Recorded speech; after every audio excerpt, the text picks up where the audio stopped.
Ladies and gentlemen, and welcome to a brand new edition of Cubs on Tap.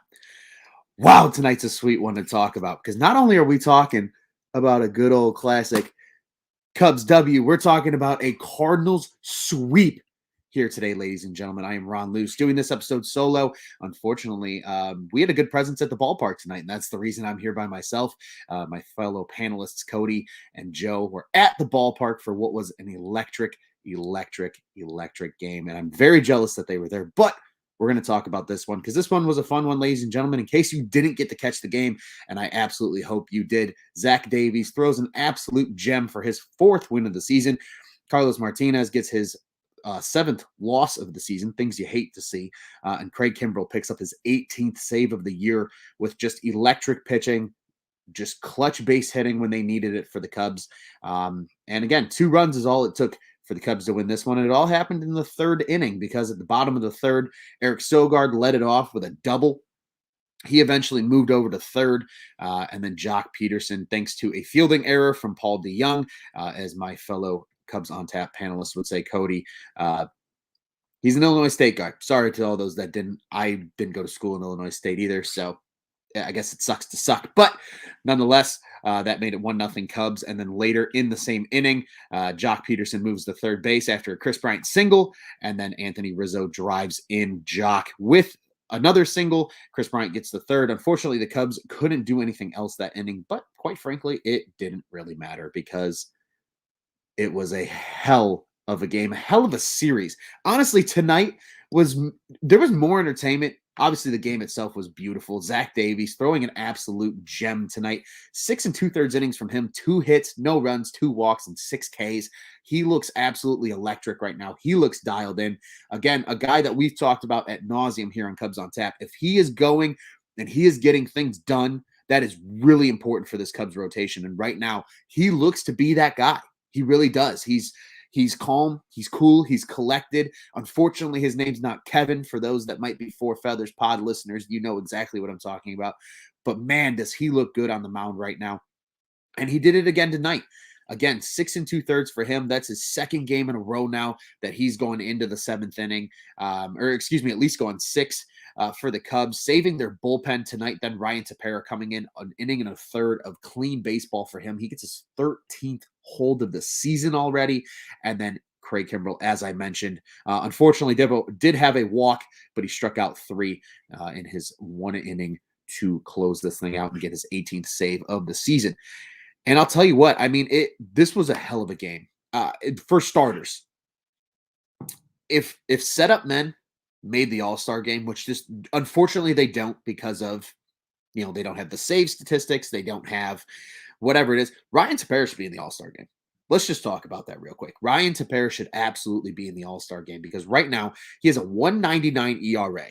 We as Cubs fans have seen him get out of multiple just difficult jams. I mean, I think back to that St. Louis game when he got out of bases loaded with no outs. That's a perfect example. Every time he comes into the game, he's electric. They showed the stat the other day on the broadcast. I want to say it was on Friday during that win on Marquee, that when he, Chafin, and Kimbrell pitch in the last 24 games, they have a 0 ERA, 40 Ks, 6 walks. Pure dominance. All 3 of those guys should be in the All-Star game. Kimbrell will be, for sure. Kimbrell absolutely will be, for sure, as he should be. He's been electric. The flow. It's the power of the flow that he's channeled this year, ladies and gentlemen. But he looks good. He looks really good. That sweeping knuckle curve that he throws, I don't even know what to call it anymore. I guess just his curveball is just nasty. I mean, when he paints 99 on the corners with that fastball, what are you going to do about it? Good luck. Nice knowing you. But it is what it is. And my boy Joey Ricotta, Luce, if you needed someone. Very impromptu. Unfortunately, I will admit, Ron Luce was not very prepped this weekend for shows. So we're here. But yes, great series indeed, sir. I also am super jacked about this one. I mean, what a series. You got full capacity back at the ballpark. You've got cup snakes that look like fucking anacondas from the movie Anaconda in the bleachers right now, which is absolutely fantastic. Nature is truly healing at Wrigley Field. And just what an electric environment all weekend. honestly, we could talk about the whole weekend at this point for this game. Sure, it was Sunday Night Baseball. Sure, they won 2-0. That's all great and dandy. But holy shit. I mean, if we're being honest, this entire weekend was incredible. The fans might be the MVP of this weekend because there was a noticeable difference in that ballpark. 10,000 fans, sure. Hey, maybe they win 2 out of 3. I really think this sweep is because of 40,000 plus strong at the ballpark each of these 3 games. And we had Cody was there for 2 of the games. Joe Maris, he was there for tonight's game as well. I mean, the Cubs on Tap crew getting to be there as well as just everybody at that ballpark. Y'all have been electric. It's been fun to watch from afar. I'm jealous. I have the biggest case of FOMO right now as a diehard Cubs fan. I'm sitting here going, son of a bitch. I was like, I should have been at the ballpark this weekend. I wish I was. I really wish I was because this environment is incredible right now. The Cubs, the 2021 Cubs are defying everything that people thought they would do. Let's just be straight up honest with ourselves. And we sat here right here on Cubs on Tap and talked about it. Not at nauseum. Maybe we did.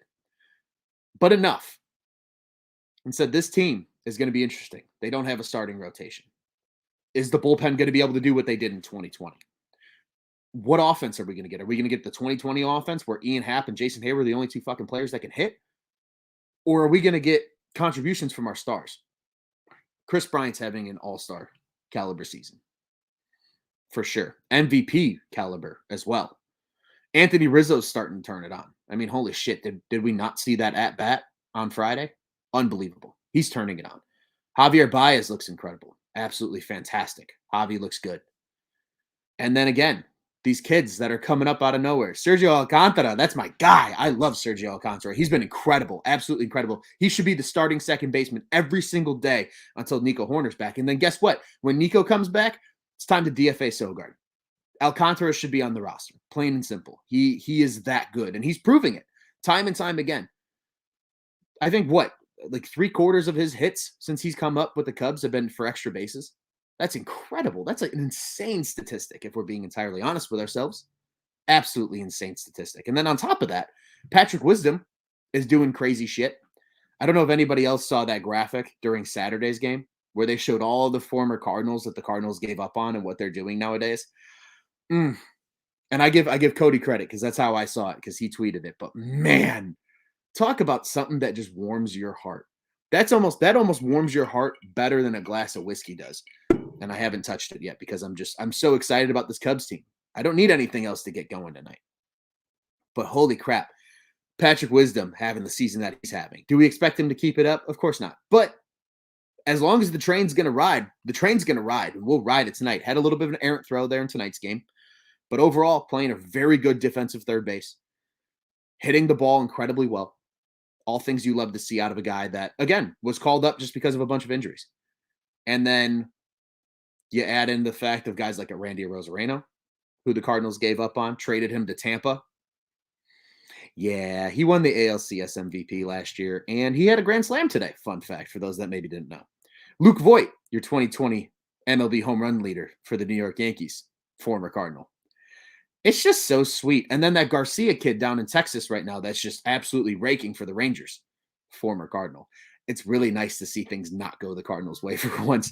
And as a Cubs fan, I could say that because I've seen everything go right for the Cardinals over my lifetime. So seeing it go wrong and then them getting swept in Chicago, great statistic from tonight's broadcast. Probably the best structure of words, for lack of a better term, paragraph, I guess, of words that came out of either one of the Sunday night broadcasters' mouths tonight.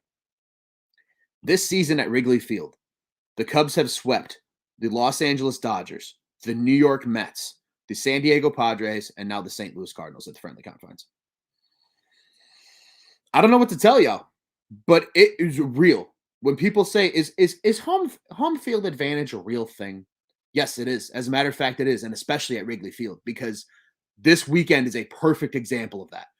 They were down 5-1 on Friday and won 8-5. They won handedly yesterday. They never gave that game up. Sure, they were down 1-0. Didn't matter. And then today, just a stranglehold on the series. As we talked about here at Cubs on Tap, for the funeral. Tonight was the funeral for the Cardinals. And we put the nail in the casket. The Cubs did their job. They got it done. It's been absolutely incredible. Scott, I hear you, man. I know you're going to say it again. Dirty Craig is getting 50 saves. I'll tell you what, man. If he gets 50 saves, that means the Cubs are probably a 100-win team. Or they just win a lot of close ball games. And you know what? A dub's a dub's a dub. And if Craig can, benefit from that, I guess, for lack of a better term, for his statistics, for how great of a closer he's been in his career, and then obviously this year, I'm here for it, man. Hey, if Craig gets to 50, we're gonna have to get you some on tap merch for that, because that's a hell of a call. Again, you called Patrick Wisdom. You've just been sliding with the insights this year, and it's been incredible. Joey, I agree with you, man. The fans to the All-Star game. How awesome would that be? How awesome would it be to have such a presence in Colorado this year for the All-Star game of Cubs fans? That would be absolutely electric. Just building cup snakes in the outfield at Coors. You could. It's Coors Field for a reason, right? Mike D on air. Don't mind me. I'm just sweeping through. Don't mind you at all, sir. Thanks for joining, man. And I hear you. I wish I had a broom up here. I'd be sitting in the back. I wouldn't even be talking to y'all. I'd just be sweeping my floor and just celebrating what the Cubs did today. And Scott, 2021 greater than 2016? We'll see. We'll see. But one thing I will say about this Cubs team right now, this 2021 team, that we can put them in a silo and we can analyze them the way they are right now. They're fun to watch. And it feels like they're finally starting to catch their stride at the right time. I think that's the biggest key here. You have incredible, incredible pitching from the bullpen. I cannot understate that enough. This bullpen is elite. And I don't say the word elite a lot. It's elite. It is among the best in baseball. Tepera showed it tonight. Kimbrel continues to show it on a nightly basis. Chafin continues to show it. Guys like Justin Steele, Keegan Thompson, the list goes on and on. Hell, even the lower end bullpen guys. Maples has been good. Sure, he hasn't pitched in high leverage situations, but he's been good. He's been good when you need him to, or at least semi-good when you need him to. The starting rotation feels like they're coming around. Jake, again, everybody's like, well, he's not the same Jake. No, but you don't need him to be. If he gives you 5 good innings every time he goes out there, maybe 6, that's perfect. And that's what he's been doing for the most part. Sure, he's had a couple of rough starts. It happens. It happens to every pitcher in the major leagues. But overall, he's been very good. And he takes the mound actually tomorrow. And so we'll talk about that here in a little bit. You got Kyle Hendricks, who seems to be turning it around. 5 straight wins for him now. Huge. Absolutely huge. Absolutely huge. And he looked good last night. So 6 straight wins now. Actually, excuse me. Pardon me for screwing up my statistics tonight. He looks incredible. Davies, I mean, last 2 starts, hell, if that's any indication of where he's going, I'm excited for Zach Davies. I'm very excited for Zach Davies. He looks good. He looks really good right now. Adbert gets healthy and continues to pitch the way that he has so far. And then you kind of just figure out what you're going to do with the 5th spot, whether that's Trevor Williams once he's healthy, whether that's Cole Stewart, who, again, he's looked okay. I mean, he's looked okay enough to warrant, spot starts. I wouldn't mind seeing a guy like Keegan Thompson get a spot start in the kind of that 5th role, quote unquote. I think he would do a really nice job down there. But the starting rotation is getting the job done. They don't need to be crazy. And the Cubs are probably going to try and add at the deadline to that rotation. They showed it during the broadcast tonight, more so talking about the Cardinals, which I thought was kind of funny. But even if the Cubs go that route, Matthew Boyd is a name that comes to mind in Detroit. Obviously, Max Scherzer is probably the biggest fish on that market this trade deadline. And even, who else? I mean, there's a couple guys on that list that look good. Jose Barrios in Minnesota would be excellent. That's probably the guy that I would like the Cubs to get, for being entirely honest, if they do go after a starting arm. I mean, he's incredible. He's the ace of that Twins staff, and it's not even close. I mean, this Cubs team is getting it done. And then hitting. I mean, the offense has been unbelievable. Friend of the program, Dom Frederick, ever since that Morel blend was released, this Cubs offense is a top 5 offense in baseball. And yet everybody sat here in the offseason at the end of last year after their exit by the Marlins saying this team's going to suck next year. Good luck. Good luck, Cubs fans. 2021 is going to be miserable for you guys. Well, shit, it's been anything but miserable lately. Like, it's been anything but miserable. They're winning ball games. They're winning ball games against good teams. That's the difference. It's not like we're playing, the Kansas City Royals or the Baltimore Orioles every night. And I can't even say that about Kansas City this year, but it's not like we're playing Baltimore or Minnesota every week. Beating some damn good teams. Again, every team that I just listed that the Cubs have swept at home this year is a winning ball club right now. Probably teams that might make the playoffs this year. Dodgers, Padres, Mets, and now the Cardinals, who are they're hovering around. think they're a game above below 500 now finally, but they're still hovering around. And the Cubs are playing damn good baseball. They got a big test with Milwaukee right now in this division, but I mean, if the Cubs continue to play the way they're playing, man, it's going to be good. Baseball Boosh, what's up, my man? We know there are a ton of Chicago transplants in Denver that'll be at the All-Star game. Absolutely. I hope there is. Again, I want to see so much Cubby Blue at that All-Star game in Denver this year. It's going to be awesome. You know, Chris Bryant's probably going to be there. If he's not, that's absolutely a crime against humanity, and somebody needs to be, put in time out for at least 36 hours. I mean, you can make cases for guys like Javi Baez. Craig Kimbrell should probably be there again. I said it. Tapera should be in the All-Star game. I think Chafin should be too. There's a lot of guys on this Cubs team that are at least going to make a case to be in the All-Star game. But Chris Bryant for sure should be there. If he's not, again, riots might happen. And then Kimbrell, I think, are the two locks for the Cubs. But again, there's always an outside chance that other guys can make it. I think Anthony Rizzo coming on now could be a good sign for him. You never know. Certainly Javier Baez, just from his popularity in the sport, I think he's a guy that could absolutely make it as well. So it's going to be fun. It's going to be fun. It's going to be cool to see a lot of Cubby Blue out there at Coors Field. And I know, Scott, I know you're waiting for Lobaton to get in the lineup and hit some wisdom bombs. I think the only way that happens is if they finally put Higgins back in AAA, or Willie gets hurt. And I don't know if either one of those are going to happen. But again, Jose Lobaton, a guy that I saw a lot of, growing up, following Tampa Bay Rays baseball a little bit. He's a good player. He's a real good player. So, and if he's killing it right now at AAA Iowa, Scott, I will always take your word for it, my man, because like I said, you called wisdom, and you've also given some other good insights on some of these guys coming from AAA Iowa, with you being out there in Iowa. And Baseball Boosh back at it again. Jock has been playing like an all-star of late. He's looked damn good. Ever since he came back from that IL stint, he's been unbelievable. I mean, 8 of his 9 home runs now have come since he came back from that IL stint. And he looks like he's thriving in that leadoff spot. I think that's the best part, is he just continues to hit from that leadoff spot. It's been absolutely immaculate. Oh, he was called up 2 days ago. Wow, that shows you how far out of the world I was this weekend. Good Lord. I apologize for that, my friends. It's been one of those weekends. Let's just put it that way. Things are opening up now in Chicago. Let's just say that. It was a bit of a bender of a weekend. I think Cubs on Tap called me out for that yesterday when they were like, "Oh, he's really excited about Sergio Alcantara doing good things." Yeah, that sounds like a bender out of Ron. And unfortunately, we like to crack them over here at Cubs on Tap. And unfortunately, this isn't cracking them. This is pouring them tonight. But take a little celebratory sip of whiskey there for this big Cubs win. But I mean, folks, again, when I'm at a loss for words, we joke about it here at Cubs on Tap. Boring games usually mean the Cubs are winning, and everybody's super duper duper excited. And there's not a lot to talk about because there's not a lot to bitch about. There really isn't. This Cubs team is fun right now. And again, like I have honestly, I maybe have never had more fun watching Cubs baseball in my entire life. And yes, I know that 2016 team. I was glued to my television set, glued to it for that entire season, and loved it. Obviously, I mean, what Cubs fan didn't love it? You know what I mean? But right now, this 2021 team, again, because they kind of have that underdog mentality. This team, Cody has mentioned it on here before, and I know a couple other of us have at least alluded to it. This team feels a lot like that 2015 team. There weren't a lot of expectations coming into the season. They weren't expected to be all that great. The contention window for this new team, right, is 2022, because all this money comes off the books and they can, rebuild in free agency, and they have all these kids coming up. Brennan Davis, Cole Roeder's on the horizon as well. You've got, Ed Howard a few years away.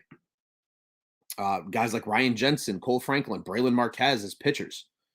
Like, there's so much talent that's ready to come up out of this Cubs system and contribute at the big league level. So everybody's like, 2022. Yeah, that's when the Cubs are going to start their competitive window again. 2021 is a transition year. Well, shit, if this is a transition year, I wouldn't be mad about transition year every year, because apparently when this team has their back against the wall and everybody doubts them and everybody tells them that they're not what they used to be and they're not the Cubs that won those 16 World Series and whatever, they play their best baseball. And they've been doing that all season long. Again, Chris Bryant is literally an MVP candidate this year. Anthony Rizzo's heating up. Javier Baez has been sensational.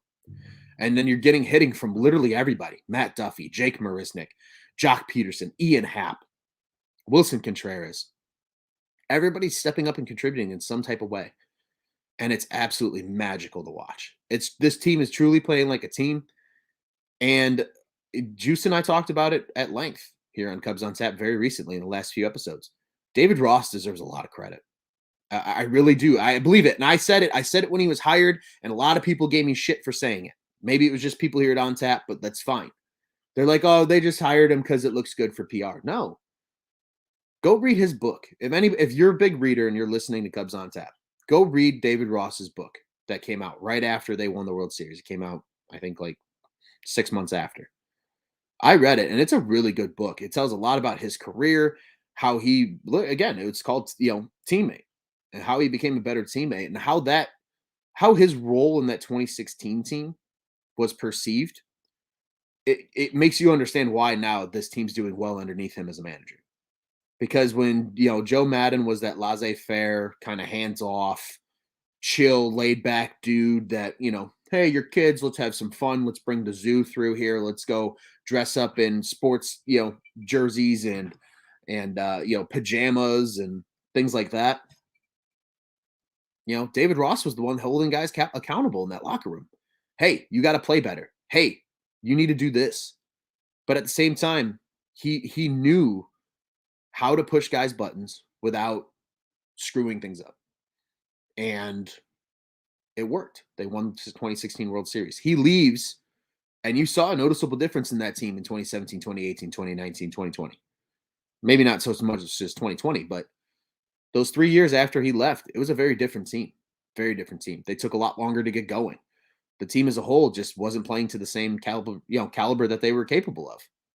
And yet now here in 2021, David Ross is getting absolutely everything out of every single guy on this roster, and that is incredibly key. I mean, again, he's getting enough out of a starting rotation that was probably considered one of the worst in baseball coming into the season. He's getting elite performances out of a bullpen because it seems like he can pull all the right strings with who needs to come into the game at the right times. And again, offensively, everybody in this lineup is contributing at some point. I mean, you have Jock Peterson, obviously Chris Bryant leading that charge, but Anthony Rizzo's heating up. Baez, again, all these guys that I've named throughout this episode so far, they're getting the job done. And it's been huge. It's been absolutely huge for this Cubs team.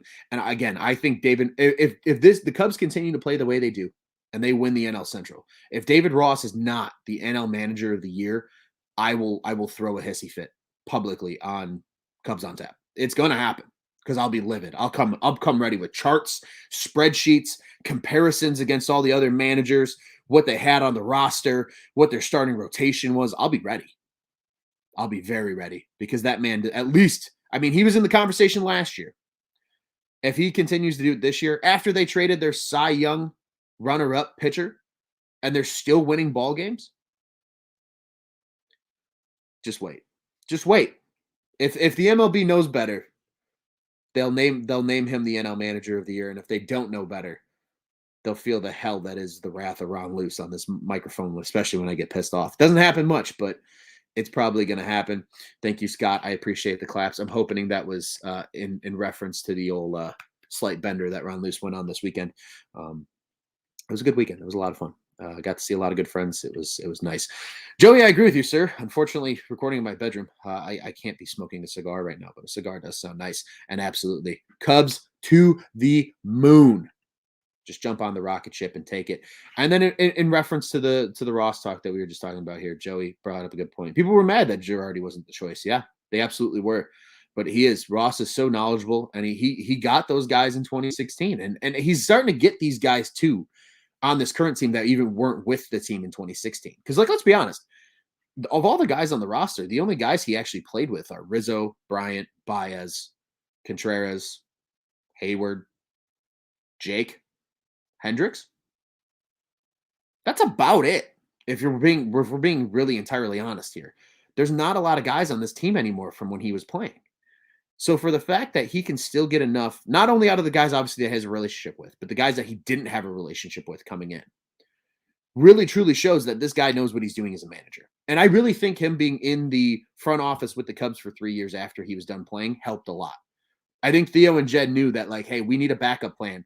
And admittedly, originally, I think the backup plan was Davey Martinez. I really do. I think they expected Davey Martinez to be the next guy up for when Joe Madden was done as Cubs manager. Unfortunately, the Nationals got him beforehand. He obviously leads them to a World Series title. They're obviously struggling this year. But I mean, hell, he gave us one of the best content rants of any major league manager this season so far when he threw first base. That was awesome.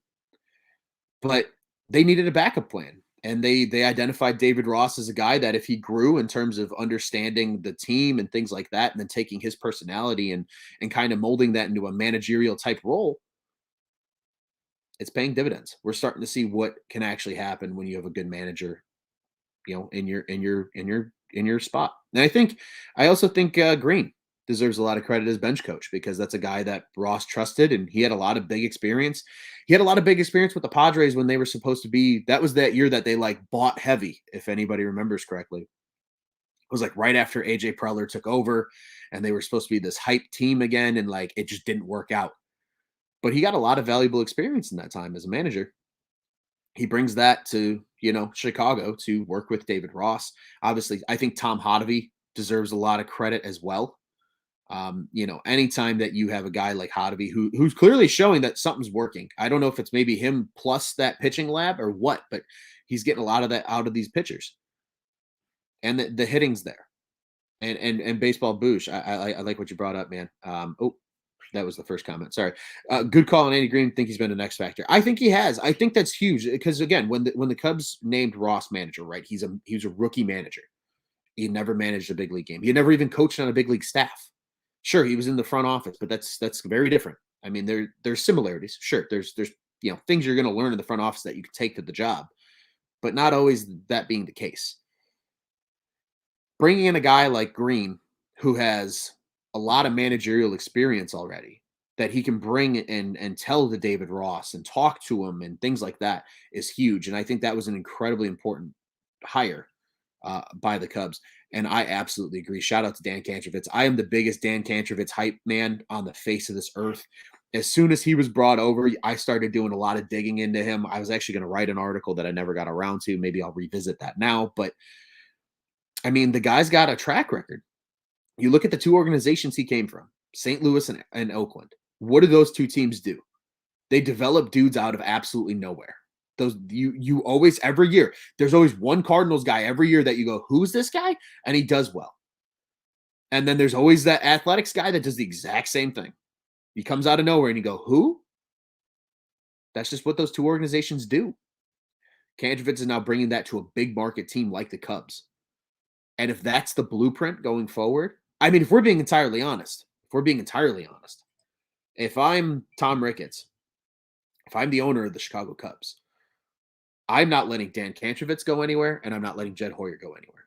I'm telling those two guys, you are staying put. Whatever amount of money you want, we'll pay you. You stay and you keep Chicago as relevant as teams like the Cardinals and as teams like the Yankees and the Red Sox and all these teams that continually are good every year, year in and year out, and continue to produce talent. And just, it's a freaking factory of talent at this point. That's what the Cubs need to be, because the Cubs have never been that way. Look at the track record, even in my lifetime. I remember the days of Brett Jackson and Josh Vitters being the top prospects and not working out. I remember that lack of a farm system and them having to buy talent when they were owned by the Tribune. And, sure, they would buy the talent, but it never worked out enough for them to win a World Series. They had, Soriano. And I loved Soriano. I was a big Alfonso guy. They had D. Lee. They had Aramis Ramirez. Ryan Terrio, Mike Fontenot, the list goes on and on. It's fun reliving those teams, but it felt like they never had enough to get over the hump. A big injury happens and they don't have the organizational depth to fill in. Now they have that organizational depth. We're seeing some of it. Patrick Wisdom coming up and doing what he's doing. Sergio Alcantara doing what he's doing. Neither one of those guys are even top 10 prospects in the Cubs system right now. And those guys are all on the way. We're seeing a lot of what those guys are doing. Friend of the show, Max Bain, absolutely killing it right now in South Bend. That's a guy I think that's going to be on the rise through the prospect ranks here soon too. But again, if the Cubs just continue to pump talent, it's okay to have a problem where you're like, we have too much talent. That's a good problem to have. I always tell people that. It's a hard decision, but it's a good problem to have, because then you're never wondering about like, oh shit, what are we going to do now? No, it's all right. Next guy up, this guy, we're going to give him a shot. Oh, he played really well. Oh, what are we going to do? Again, there's probably going to be a conversation had at some point. What do we do with us Sergio Alcantara when Nico Horner's healthy? That's a great problem to have. Because if both guys are doing that, well, again, I think the easy decision is DFA Sogard. But again, though, and even Sogard in a pinch hitting role this year, if we're just calling a spade, he's been very good as a pinch hitter off the bench. I think he's batting at like a 330 clip as a pinch hitter. I mean, it's a very impressive number. And that's big. That's big for these guys. And Scott, I see your comment here, and I agree with you, man. Trace Thompson, 2 home runs too. That's starting to feel like a weird acquisition for the Cubs. Because again, I joke with people, I call him White Sox legend Trace Thompson, because I was at a White Sox game with my friend. It was like April of like 2017. There was probably like 600 fans in the ballpark. They didn't even open the second level. It was like a Tuesday night in April. It's cold as hell. I actually, unfortunately, had to invest in a sweatshirt from that team because I was so cold. And it was extra innings. And I remember looking at my buddy, and Trace Thompson's up to bat. And I go, Trace Thompson, left field bullpen over the Vienna Beef sign. And what does he do on the next pitch? Nukes a ball to that point. And my buddy, as soon as the ball comes off the bat, doesn't even look at the home run, just turns to me and goes, Ron, you son of a bitch. And I felt so proud about that. But it's so funny that Trace Thompson now is in the organization. And yeah, he's been killing it in AAA Iowa. And they got him for like pennies on the dollar. Again, organizational depth is so key. Even if Trace Thompson never sees the big leagues, knowing that you have a guy down there that could potentially come up and do kind of what Wisdom and Alcantara, and even to an extent Ortega, he's at least done enough to be competent. You're not like screaming to the fences when he's out there. You're not like, oh my God, why is this dude playing out the outfield right now? It's like, no, he's like, okay, he might strike out 3 times this game, but at least he's going to play a good defensive, outfield. That's all you can really ask is some of these guys. And they get the job done. This Cubs team's fun. This Cubs team's a lot of fucking fun. I know I'm enjoying them. I hope you're enjoying them as Cubs fans. This 2021 team is very much a vibe. That word is being thrown around a lot this year, but it's 100% accurate. This team is a vibe. They are fun to watch. People enjoy watching them. I love watching them. And if you aren't excited after every single Cubs win, like we try to be here at Cubs on Tap, man, like go out to the ballpark or something. Get that juice just pumped back in you again. Kind of have one of those moments. Kind of, give me 2 claps and a Ric Flair. All right, get excited. Let's go. This Cubs team's fun. But that's all I got to say about today. All I got to remind you is the Cubs swept the dreaded St. Louis Cardinals because we absolutely hate that franchise, that city, and everything about our NL Central rival.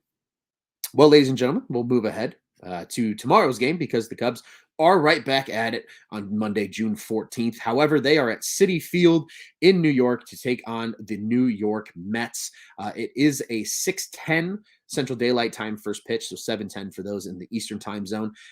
Listening this game, you can listen to the game in the Chicagoland market on 670 The Score, and you can watch on Marquee Sports Network. As for the Mets, you can listen to the game if you're in New York on WCBS 880 and WQBU 92.7, or you can watch on Sports New York.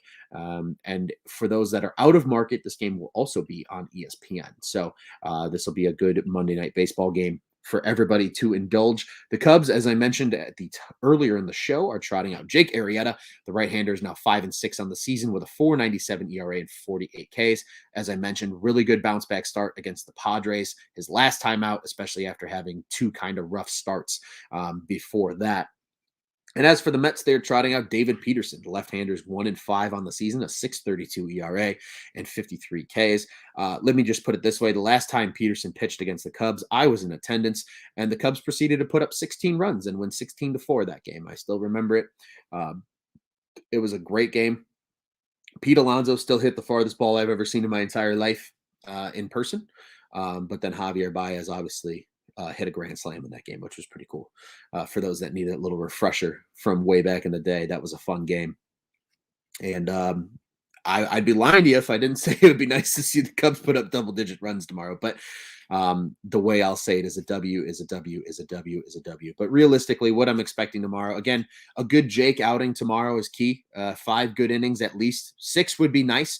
I think with Hendricks and Davies pitching the way they have this weekend, kind of bailing out Cole Stewart on Friday, the bullpen didn't get as extinguished as it probably could have been this series. So I think it's going to be good for the Cubs, especially again if Jake can go six. Jake goes six. I think the bullpen's in a perfect position tomorrow night, especially if they're up and they're winning. I think they're in a great position to potentially take another game, extend that win streak now, and just keep it moving and get a good first win in this series because you got the Mets. I want to say it's for 4 games, actually, if I remember correctly, and I'm in the process of pulling that up as we speak, but because it's a big series. Mets are a good team. They got a very good pitching staff.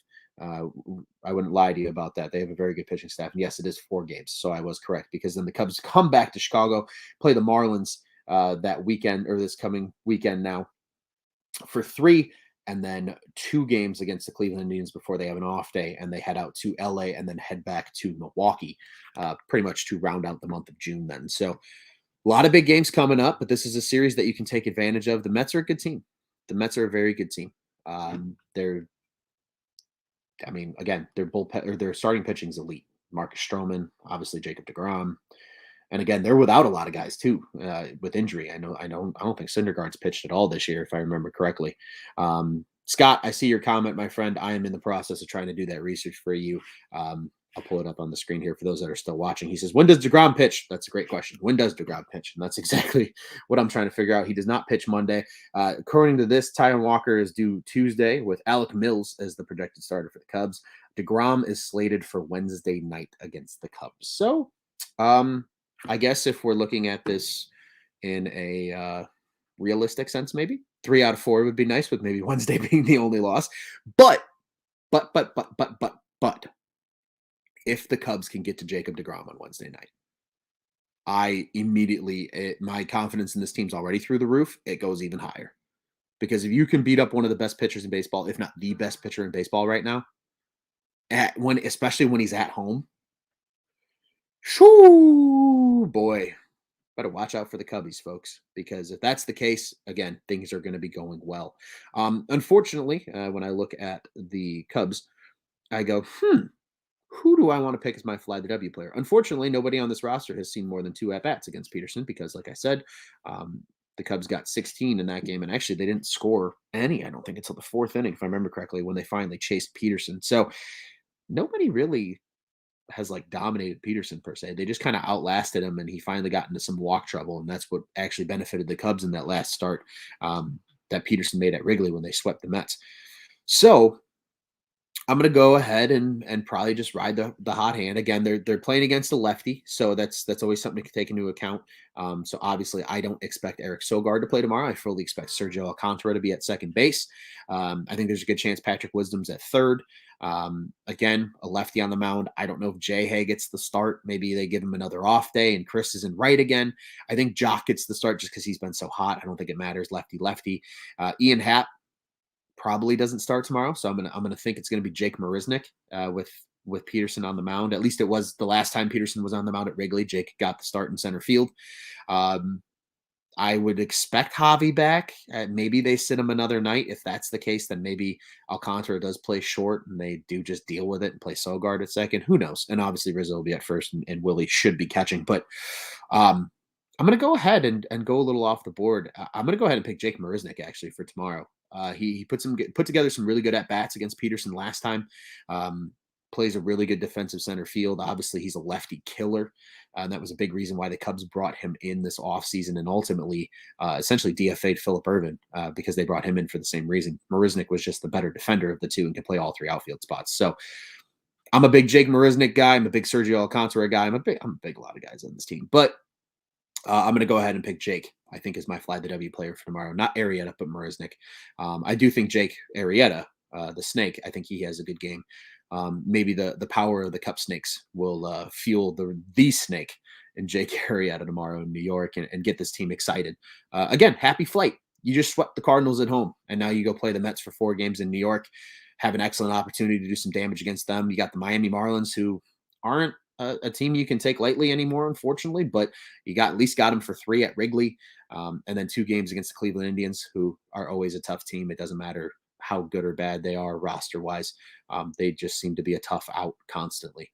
And let's be honest, it's always cool when the Cubs beat Cleveland because, 2016 vibes. So, well, ladies and gentlemen, I want to thank every single one of you that tuned in tonight, whether via the podcast or via the live stream. I do also want to remind you that Cubs on Tap is the official Cubs podcast, the On Tap Sports Network. You can go ahead and check out all of our great work over at www.ontapsportsnet.com and at ontapsportsnet on social media. You can follow the pod specific accounts. That's at Cubbies, Cubbies, on tap on both Twitter and Instagram. And then you can follow, you can follow myself. I'm at Luce on Tap. Don't forget to follow all of my other great co-hosts at Cody on Tap, at Juice on Tap, at Joe Maris, our boy at The Riot 326, at Marty Laval, and so many more here that contribute to Cubs on Tap, whether that be via writing, via podcast, what have you. We also have great Bears, Bulls, Blackhawks coverage, and yes, Cubs fans. We all have at least one friend that's a White Sox fan. I probably have the majority of my friends, unfortunately, because I live on the South Side, that are White Sox fans. So you go ahead and bring them over as well, because even though I don't necessarily root for the South Siders, I do root for our Sox on Tap team because those guys do an excellent job over there. So bring them to us as well. And once again, you can find all of that www.ontapsportsnet.com and at ontapsportsnet on social media. The On Tap Sports Network. You go ahead and check out what's on tap in Chicago sports. Ladies and gentlemen, once again, thank you so much for joining me. And the Cubs sweep, I repeat, sweep the St. Louis Cardinals in 3 at Wrigley Field with full capacity now. So we will have 100% capacity, hopefully, for the rest of the year, barring any COVID setbacks. We fully expect it to stay open, and it'll be a vibe all summer long. Tune in with us here at Cubs on Tap as that happens. And without further ado, ladies and gentlemen, go Cubbies and fuck the Cardinals.